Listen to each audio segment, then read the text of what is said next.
पार्वती, मैं यदि आप पुनः अपने आग्रह की स्वीकृति हेतु यहाँ आए हैं तो हमारा उत्तर अभी। पार्वती, मैं अपने आग्रह की स्वीकृति हेतु यहाँ नहीं आया हूँ। मैं तो एक माँ को उसका धर्म, उसकी संतान के प्रति उसके दायित्व और कार्यों का स्मरण कराने आया हूँ। यदि तुम्हें मेरा कथन अनुचित लगे तो मुझे उसी क्षण रोक देना।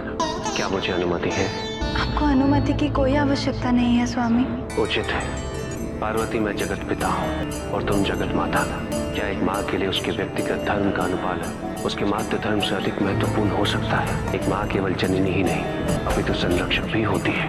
वो अपने संतान के कष्ट से विमुख कैसे हो सकती है? देखो पार्वती, पृथ्वी पर संकट के मेघ मंडराते दिख रहे हैं तुम्हें। दानवों के अत्याचार से मच रही त्राही त्राही का आभास हो रहा है तुम्हें। ये सारी सृष्टि, सभी पृथ्वीवासी केवल तुमसे ही अपेक्षा कर रहे हैं कि तुम ही इन्हें इन अत्याचारों से मुक्ति दिलाओगी। ऐसे समय में एक माँ अपने व्यक्तिगत कारणों के आधार पर अपने दायित्व का परित्याग कैसे कर सकती है?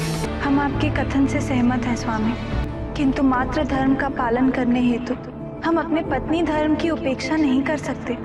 और एक पत्नी धर्म के पालन हेतु अपने संतानों और सृष्टि के विनाश को होते देखना संभव है पार्वती?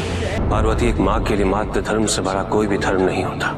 माँ अपने संतान के संरक्षण हेतु सब कुछ न्यौछावर कर देती। मैं तुम्हारी दुविधा से पूर्णतः अवगत हूँ पार्वती।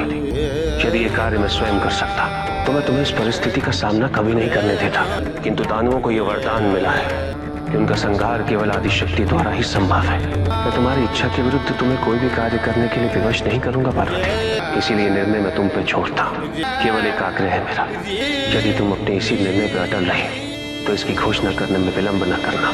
संसार को भी ये ज्ञात हो जाना चाहिए, जिससे वो इस भ्रम में न रहे कि उनकी माँ उनकी रक्षा करने हेतु आने वाली है। हमें क्षमा कर दीजिए स्वामी, हमने अपने व्यक्तिगत स्वार्थ को जनहित से श्रेष्ठ मान लिया था।